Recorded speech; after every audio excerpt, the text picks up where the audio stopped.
Bom dia, eu sou acadêmica de medicina e eu vou fazer hoje o exame físico abdominal no paciente. A primeira coisa que a gente faz é higienizar as mãos. Eu vou usar aqui o álcool gel, mas também pode usar água e sabão. Depois disso, eu vou explicar para o paciente que eu vou fazer um exame físico na barriga dele. Eu vou pedir para ele tirar a blusa, ou que ele esteja por cima. Eu vou pedir para ele ficar em decúbito dorsal. Agora que o paciente está em decúbito dorsal, a gente vai começar o exame abdominal em si.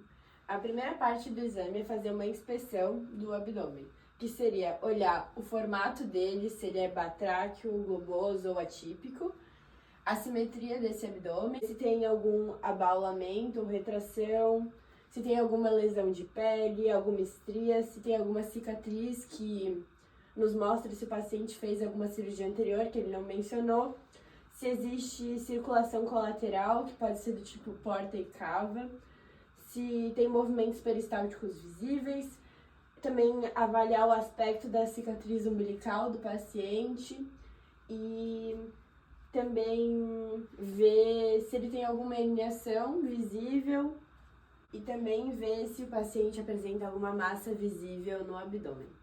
Depois dessa parte, a gente faz a ausculta do abdômen. Normalmente, nos exames normais, primeiro se faz a percussão e a palpação, mas no exame abdominal se faz a ausculta primeiro, porque a palpação e a percussão estimulam ruídos hidroaéreos e isso pode prejudicar a ausculta. Então, na primeira parte da ausculta, a gente faz para ver a motilidade do abdômen.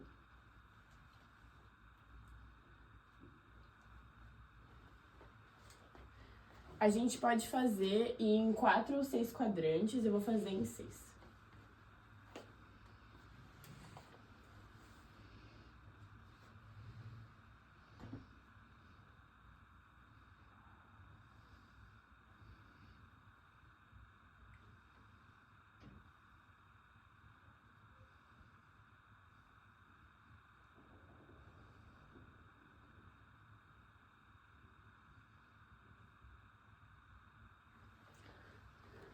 Depois dessa parte de avaliação da motilidade, a gente faz a ausculta dos sopros que podem ter na região abdominal. A gente normalmente ausculta, faz a verificação se existem sopros nas artérias aorto-abdominal e nas renais. Na aorto-abdominal, a gente faz uma avaliação supra- e infraumbilical e para ver das renais se faz uma da paraumbilical direita e esquerda, na região.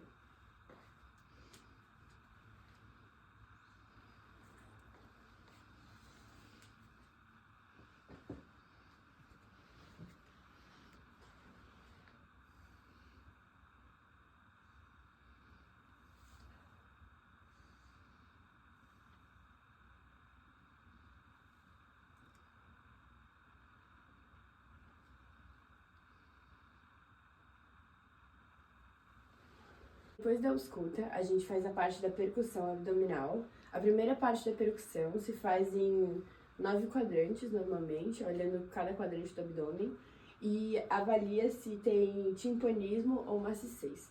O abdômen ele é predominantemente timpânico, normalmente só o fígado e o baço que são maciços.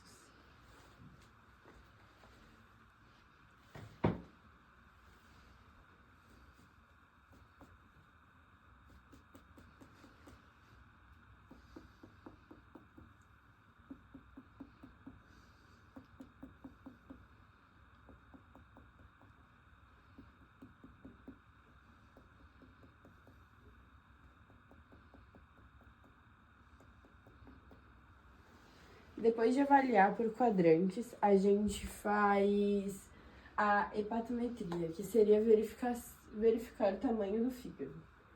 A gente começa vindo mais ou menos no segundo espaço intercostal e vai descendo, e ali tem um som claro pulmonar, e vai descendo até encontrar o som maciço, que seria o som do fígado. E depois faz o mesmo processo por baixo, vindo da fossa ilíaca direita, subindo pelo timpanismo e até chegar no maciço, que seria também o fígado. Daí consegue ver o tamanho do fígado. Eu vou começar aqui.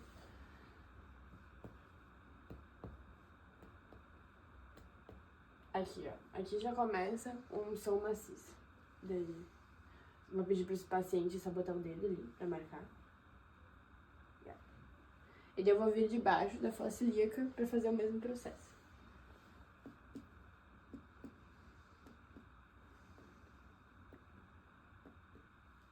Aqui, ó. Pode botar outro dedo. Não, aqui. Daí essa é a parte mais lateral do fígado. E depois se faz o mesmo processo, vendo de cima e por baixo na parte da linha external. Que daí você vai indo desde o tórax, vai descendo até achar a parte mais maciça. E depois você vai vindo por baixo também, na parte desde a parte aqui umbilical, subindo até achar o som maciço. Depois disso se faz a percussão do espaço de Traube. Ele é normalmente um espaço que o som dele é timpânico, só que se ele está maciço, como o baço fica nas extremidades dele, nos limites dele, assim como o fígado, se esse espaço acaba sendo maciço, quer dizer que tem esplenomegalia, que o baço está aumentado. Ele é mais ou menos, ele fica embaixo desse mamilo, do mamilo esquerdo e embaixo do hipocôndrio esquerdo também. Então ele é mais ou menos aqui.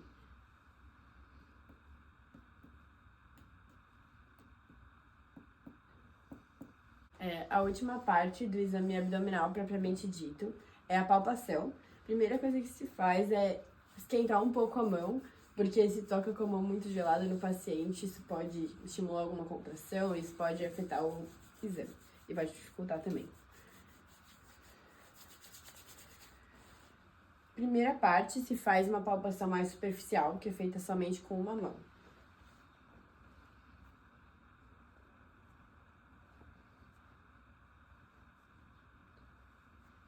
E nessa parte aqui da palpação a gente já pode avaliar alguma estimulação dolorosa, alguma massa, mas tudo mais superficialmente.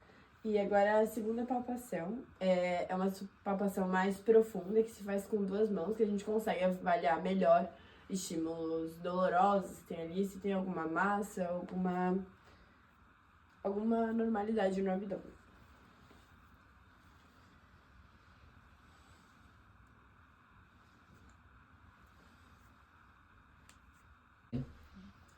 Depois de fazer essa palpação superficial e profunda, se faz a palpação do fígado. Existem várias manobras para fazer a palpação do fígado. Eu vou usar a engarra, que é de Mathieu. Eu primeiro boto as mãos em garra, e daí eu peço para o paciente inspirar. E daí quando ele soltar, eu tento palpar a borda inferior do fígado. E agora para fazer a palpação do baço. O baço normalmente ele não é palpável, somente em condições patológicas, mas se for palpar ele, usa-se a posição de Schuster, que o paciente fica em decúbito lateral direito, então pode virar para a direita, teu corpo. Ele dobra a perna esquerda, pode estender essa direita aqui. O braço esquerdo fica atrás da cabeça, e o braço direito fica estendido. E daí você consegue fazer, pode fazer por diversas manobras, mas eu vou fazer aqui a engarra também.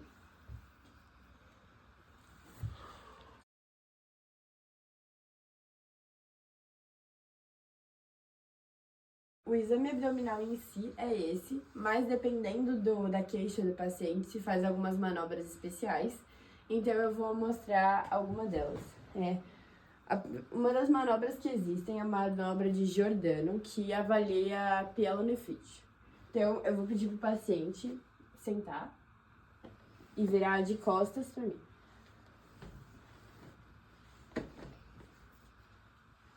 E daí eu vou fazer uma punho-percussão na região lombar dele. E se ele sentir dor, Giordano positivo. Como ele não sente nada, então é negativo. Pode deitar.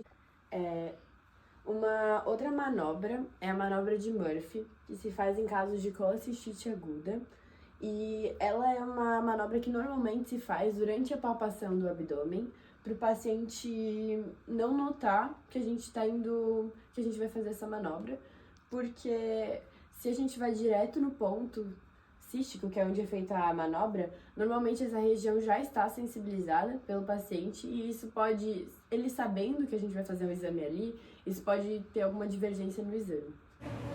A gente vai fazendo a palpação normal no abdômen e quando chega no ponto cístico, a gente pede para o paciente inspirar e ele para essa inspiração no meio.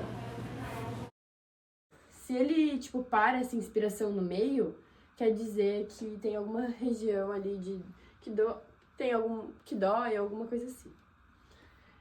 Outra manobra que é feita é a manobra de Valsalva para ver herniações. A gente pede para o paciente pegar o punho e soprar a mão, assim.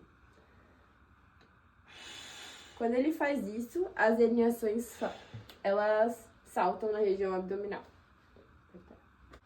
Outra manobra que pode ser feita é a de Courvoisier-Terrier, que ela é em casos que a vesícula está palpável, mas indolor.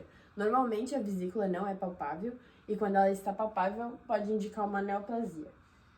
Então, como aqui a vesícula não está palpável, não tenho como fazer, mas faria na região que normalmente fica a vesícula.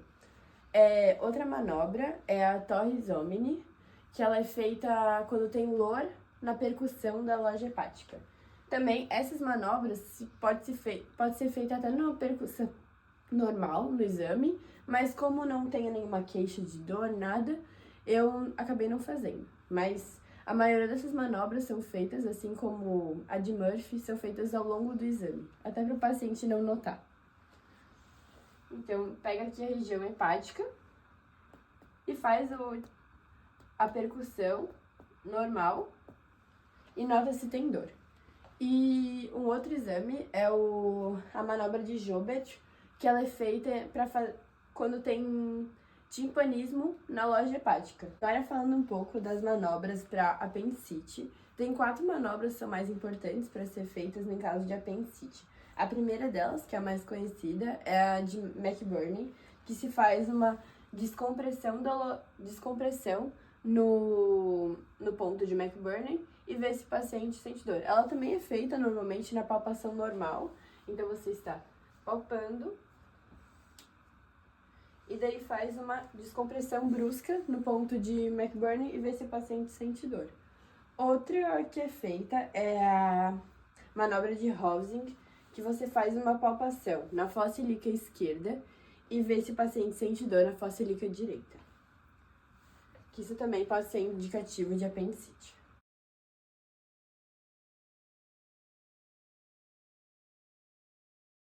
Outra manobra que se faz é a de psoas, que a gente pede para o paciente ficar em decúbito lateral esquerdo. Então, pode virar para a esquerda, por favor.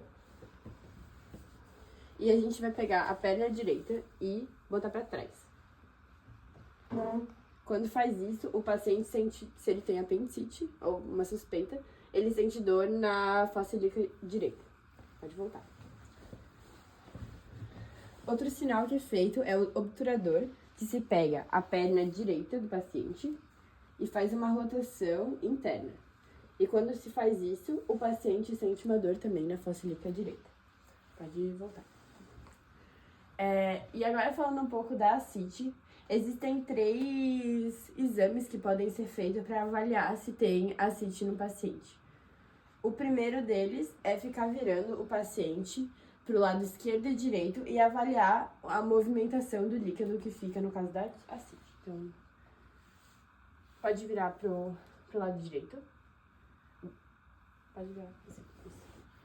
Daí, nesse caso, ia vir líquido para cá e a gente conseguia sentir. Pode ir pro outro lado também. E bota a mão sempre para ficar vendo essa movimentação. Pode voltar. Esse exame se chama maciez móvel. Outro exame que existe é o piparote, que a gente pede pro paciente botar a mão aqui no meio, assim. Isso. E a gente dá alguns petelecos em algum dos lados do abdômen e fica com a mão assim, do outro lado, e a gente consegue ver a movimentação do líquido para esse outro lado. E outro exame que também pode ser feito é o semicírculo de Skoda, que o paciente está deitado e a gente consegue ver nessa região ficar maciço, que seria que o líquido está indo para o lado, e a região no meio fica timpânica. Então a gente faz a percussão e essa região fica timpânica e aqui nas laterais, onde está indo o líquido, fica maciço. Então esse é o exame abdominal e obrigada.